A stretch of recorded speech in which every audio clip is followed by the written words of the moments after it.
কেমন উপভোগ করলে প্রকৃতির এই শব্দটা? কি ভীষণ সুন্দর, তাই না? জীবনে প্রথম বরফ দেখা। আসলে জীবনে প্রথম সব কিছুরই মাহাত্ম্যটা একটু অন্যরকম। আর এটা তো বরফ দেখা।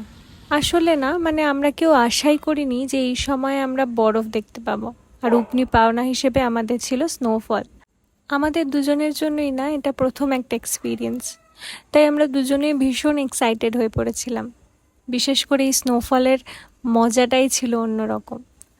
প্রচণ্ড ঠান্ডা, যে ঠান্ডার কামড়টা একদম তীব্র ছিল। এরকম ঠান্ডার সাথে আমরা অভ্যস্ত নই, কিন্তু তাও সব কিছুকে হার মানিয়েও এনজয় করতে কিন্তু ছাড়িনি। ভীষণ সুন্দর লেগেছে সমস্ত এক্সপিরিয়েন্সটা।